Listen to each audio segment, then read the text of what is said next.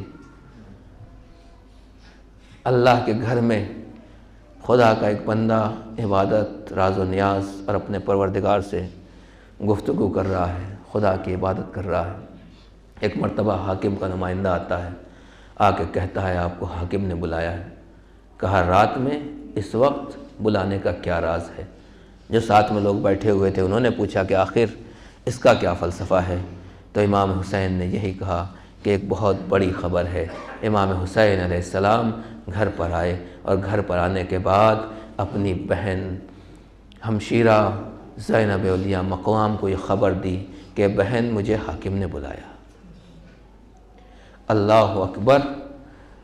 عزاداران سید الشہداء، آپ سمجھ گئے کون سا تذکرہ ہے۔ مجھے حاکم نے بلایا ہے۔ بس جیسے ہی امام حسین نے رات بے رات حاکم مدینہ کے دربار میں جانے کا ارادہ کیا، حسین تنہا نہیں گئے، حسین اکیلے نہیں گئے، حسین تنہا نہیں پہنچے، بلکہ اپنے ساتھ میں جوانان بنی ہاشم کو لیا، جوانوں کو لیا، علی اکبر کو لیا، عباس کو لیا، ساتھیوں کو لیا، اور ساتھیوں کو لینے کے بعد امام حسین علیہ السلام ولید کے دربار میں آتے ہیں اور ساتھیوں سے کہتے ہیں کہ تم دارالعمارہ کے باہر رہنا، اگر میری آواز بلند ہو جائے تو اندر آ جانا، ورنہ یہیں کھڑے رہنا۔ اور امام جب اندر پہنچے ہیں، داخل ہوئے ہیں، ولید نے آپ کو بلایا، ساتھ میں مروان ملعون بھی موجود تھا۔ امام حسین علیہ السلام نے پوچھا خیر تو ہے؟ کہا امیر شام کا انتقال ہو گیا ہے۔ امام نے رواداری اور اپنے اسلامی طریقہ کار کے مطابق انا للہ و انا الیہ راجعون کہا تو پھر اب کیا ہے؟ کہا آپ یزید کی بیعت کیجئے، یزید نے مجھے حکم دیا ہے کہ آپ یزید کی بیعت کر لیں۔ بس امام نے یہی فرمایا اور یہی کہا کہ اے حاکم، اس رات کے وقت میں اگر میں بیعت بھی کر لوں گا تو اس کا کوئی فائدہ نہیں ہے، بیعت سب کے سامنے ہوتی ہے، مجمع عام میں ہوتی ہے، لہذا جب سب کے سامنے تم کل کو لوگوں کو بلاؤ گے تو مجھے بھی بلانا، اس وقت دیکھا جائے گا کہ کیا ہوتا ہے۔ امام یہ کہہ کے اٹھے۔ مروان ملعون جو واقعاً ملعون تھا، اس نے ولید سے کہا کہ اے حاکم، اگر اس وقت حسین تیرے ہاتھ سے نکل گئے، اگر اس وقت حسین تیرے ہاتھ سے نکل گئے تو پھر یہ کبھی تیرے ہاتھ نہیں آئیں گے، ورنہ بہت بڑا خون خرابہ ہوگا۔ بس امام حسین علیہ السلام نے اس کو جھڑک کے کہا کہ کیا تیری ہمت ہے کہ تو مجھے قتل کرے گا یا یہ مجھے قتل کرے گا؟ جیسے امام حسین کی آواز بلند ہوئی، حسین کے شیر جو دروازے کے اوپر منتظر تھے ایک مرتبہ گھبرا کے داخل ہوئے، تلواریں نکلی ہوئی ہیں۔ مولا کیا ہوا؟ کس نے گستاخی کی؟ حسین نے ہاتھ رکھا، جوانوں سنبھلو، جوانوں سنبھلو، اپنے خون کے جوش کو ٹھنڈا کرو۔ میں یہی کہوں گا جوانان بنی ہاشم، یہ مدینہ ہے کہ جہاں حسین کی صرف آواز بلند ہوئی تھی، ایک مرتبہ حسین کی آواز بلند ہوتے ہی تم ایک مرتبہ داخل ہو گئے اور امام کی خدمت میں اپنی جان نثار کرنے کے لیے حاضر ہو گئے۔ ذرا میدان کربلا میں عصر عاشور آؤ، حسین میدان میں زخموں پر زخم کھائے ہوئے، زخموں سے چور چور کھڑے ہوئے ہیں، آواز دے رہے ہیں یا ابطال الصفا و یا فرزان الحجا، اے میرے شیر سواروں، اے میرے جوانوں، اے میرے جوانان بنی ہاشم، تمہیں کیا ہو گیا ہے؟ تمہارا مولا بلا رہا ہے، تم آواز نہیں دیتے۔ ہاں آزادارو، دنیا کا تجربہ یہی ہے، بچہ جب آواز دیتا ہے ماں آ جاتی ہے، بچہ جب پکارتا ہے ماں آ جاتی ہے، لیکن اگر بچہ بار بار پکارتا رہے ماں نہ آئے تو بچہ یہی پلٹ کے کہے گا رے میری ماں کیا ہوئی؟ میں پکار رہا ہوں، بار بار آواز دے رہا ہوں، میری ماں نہیں آ رہی ہے۔ جب تجربہ میں کوئی نہ آئے تو حسین شاید میدان کربلا میں یہی کہہ رہے ہیں ارے تمہارے امام کی آواز بلند ہوئی تھی، تم دربار میں آ گئے تھے، آج حسین مدد کا محتاج ہے، تم آواز نہیں دے رہے۔ اجرکم اللہ، اجرکم اللہ۔ یہ حسین تھے، اپنے ساتھیوں کو لیا اور اس کے بعد بیت الشرف میں تشریف لائے، اپنے گھر میں تشریف لائے۔ جناب زینب کبریٰ نے پوچھا بھیا حسین آخر کیا سبب ہے؟ چہرہ اترا ہوا ہے، طبیعت کچھ مناسب نہیں لگ رہی ہے۔ امام نے کہا بہن اب چلنے کی تیاری کی جائے، اب مدینہ رہنے کی جگہ نہیں رہ گیا۔ جس مدینے میں پیغمبر ہمیں دوش پر سوار کیا کرتے تھے، اصحاب پیغمبر کے درمیان حسین گلاب کی طرح مہکتے تھے، حسین بلبل کی طرح چہکتے تھے، آج اسی مدینے میں حسین کے لیے جگہ نہیں۔ عزاداروں، جب پیغمبر ہجرت کر کے مکے سے مدینہ آئے، توجہ فرمائے، جب پہلی مرتبہ پیغمبر مکے سے ہجرت کر کے مدینے آئے ہیں تو یہی مدینے والے تھے جو پیغمبر کو لینے کے لیے مدینے سے باہر گئے تھے، نعرے لگاتے ہوئے، اشعار پڑھتے ہوئے پیغمبر کو لوگ مدینے میں لے کر داخل ہوئے تھے اور بہت دور سے پیغمبر کا استقبال کیا گیا تھا۔ آج اسی پیغمبر کا نواسا اسی مدینے سے رخت سفر باندھ رہا ہے۔ پوری رات تیاری کی گئی اور امام حسین علیہ السلام نے اپنی تیاری مکمل کی۔ حسین نے عورتوں کی ذمہ داری زینب کو دی، گھر کا سامان تیار کیا جائے، اصحاب کو تیاری دی، سامان غزا سامان سفر تیار کیا جائے، بھائیوں کو ذمہ داری دی، سواریوں کا انتظام کیا جائے۔ جب تمام تیاریاں مکمل ہو چکی، رات کا سناٹا آ گیا اور سناٹا چھا گیا۔ تو جب انسان خدا حافظی کرنے جاتا ہے، وطن چھوڑتا ہے، دوسری جگہ جاتا ہے اور وہ بھی اس نیت سے جا رہا ہو کہ اب پلٹ کر آنا نصیب نہیں ہوگا، تو سب سے پہلے جاتا ہے بزرگوں سے بڑوں سے خدا حافظی کرتا ہے، ان سے گلے ملتا ہے، ان سے خدا حافظی کرتا ہے۔ بس حسین نے کسی سے خدا حافظی نہیں کی، رات کے سناٹے میں آئے، اپنے نانا کی قبر کے اوپر آ کر بیٹھ گئے۔ اے نانا رسول اللہ، اے نانا آپ کا چہتا حسین، آپ کی گود کا بالا حسین، آپ کا پیارا حسین، آپ کا نور نظر حسین، وہ حسین جس کا رونا آپ کو برداشت نہیں ہوتا تھا۔ اے نانا، وہ حسین مدینہ چھوڑ کے جا رہا ہے، اب مدینے میں حسین کے رہنے کی جگہ نہیں ہے۔ بس عزاداروں، روایت کہتی ہے کہ حسین روتے روتے سو گئے، جھپکی لگی، تھوڑی نیند آئی، کیا دیکھا، قبر شک ہوئی، رسول اللہ قبر سے برآمد ہوئے۔ اے میرے حسین، جاؤ، خدا حافظ، خدا تمہیں قتیل دیکھنا چاہتا ہے۔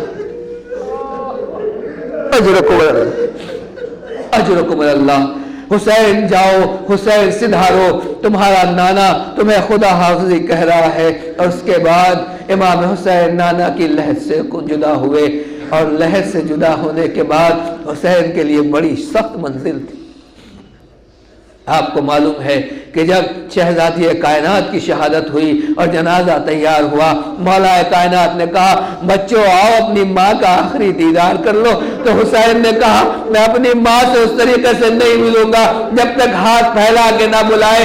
یہی وجہ روایت کہتی ہے کہ بندے کفن ٹوٹے، زہرا نے ہاتھ پھیلائے، اے میرے لال حسین، زہرا کو سب کچھ برداشت ہے مگر تیری بے کسی برداشت نہیں ہے، تیرا گریہ برداشت نہیں ہے، تیری آنکھوں میں آنسو برداشت نہیں ہے۔ بس عزاداروں، آج بھی حسین ماں کے قبر پر آ رہے ہیں۔ اے مادر گرامی، تمہاری قبر کا چراغ جلانے والا حسین جا رہا ہے۔ جس حسین کا رونا آپ کو برداشت نہیں تھا وہ حسین جا رہا ہے، آپ کے قبر کا مجاور حسین جا رہا۔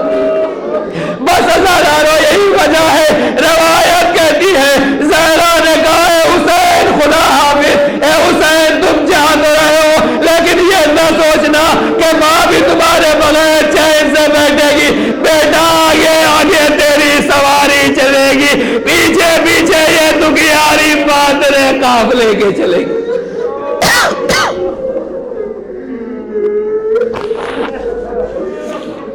اس کے بعد حسین قبر اخی پر آئے، اپنے بھائی حسن کے قبر پر آئے۔ بھیا یہ وہی مدینہ ہے جہاں ہم لوگ ساتھ میں رہتے تھے، ساتھ میں کھیلتے تھے، نانا کی آغوش میں ایک طرف آپ بیٹھتے تھے دوسری طرف میں بیٹھتا تھا، جب کانے پہ ایک طرف آپ کو بٹھایا تھا دوسری طرف مجھے بٹھایا تھا، میدان مباہلہ میں جب نانا لے کر گئے تھے آپ بھی نانا کے ساتھ تھے، میں بھی آپ کے ساتھ تھا۔ اے بھیا آخر آپ 50 ہجری میں دنیا سے چلے گئے، تب بھی میں آپ سے جدا نہیں ہوا، روزانہ آپ کی قبر پر حاضری دیتا ہوں، روزانہ آپ کی زیارت کرتا ہوں، آپ کے پاس آتا ہوں۔ جب سے پیدا ہوا بھیا میں آپ سے الگ نہیں ہوا، لیکن آج حالات یہ ہو گئے کہ حسین کو مدینے میں رہنے کی جگہ نہیں ہے، لہذا حسین مدینہ چھوڑ کے جا رہا ہے، مجھے آپ کے قبر سے جدا ہونا پڑ رہا ہے۔ اے حسین، اے بھیا حسن، حسین کو معاف کر دینا، میں آپ کو چھوڑ کے جا رہا ہوں۔ بس عزادارو، شاید امام حسن نے بھی یہی کہا، اے بھیا حسین تم اکیلے نہ جاؤ گے، اگر حسن تمہارے ساتھ نہ جائے گے، اگر حسن تمہارے قافلے میں شامل نہ ہوگے تو میری ایک یتیم نشانی قاسم ابن حسن موجود ہے، اسے ساتھ لے کے۔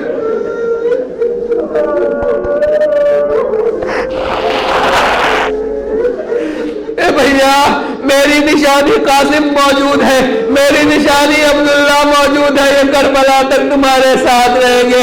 بس عزیزو، حسین قبروں سے رخصت ہوئے۔ صبح 28 جب نمودار ہوئی، امام حسین نے کہا سفر کی تیاری کی جائے۔ راوی کہتا ہے کہ میں اسی دن مدینے پہنچا تھا۔ راوی کا بیان سنیے، جس نے اپنی آنکھوں سے مدینے کا ہر منظر دیکھا۔ وہ کہتا ہے کہ جب میں مدینے میں پہنچا تو مدینے کے عجیب حالات تھے۔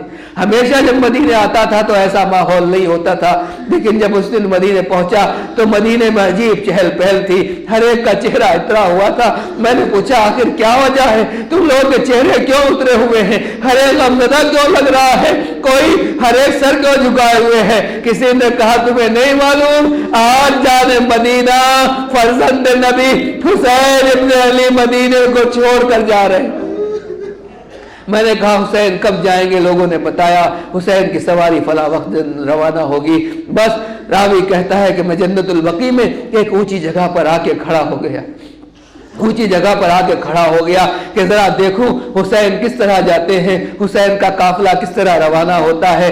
بس میں نے دیکھا کہ ایک مرتبہ اونٹ لا کے دروازے کے سامنے بٹھائے جانے لگے۔ جیسے ہی اونٹ لا کے بٹھایا گیا، ایک بیوی دروازے سے داخل باہر نکلی، بیت الشرف سے باہر آئی، اور بیت الشرف سے باہر آنے کے بعد ایک کوئی جوان آگے بڑھا، اور جوان آگے بڑھنے کے بعد اس نے بیوی کا ہاتھ پکڑا، اسے محمل میں بٹھایا۔ میں نے پوچھا یہ کون ہے؟ کہا یہ قاسم ابن حسن ہے جو اپنی مادر گرامی کو سوار کر رہے ہیں۔ اس کے بعد ایک بی بی داخل ہوئی، باہر نکلی، اس کے بعد دوسرا اونٹ لا کے بٹھایا گیا۔ میں نے پوچھا یہ کون ہے؟ کہا یہ لیلا ہے، علی اکبر اپنی ماں کو سوار کر رہے ہیں۔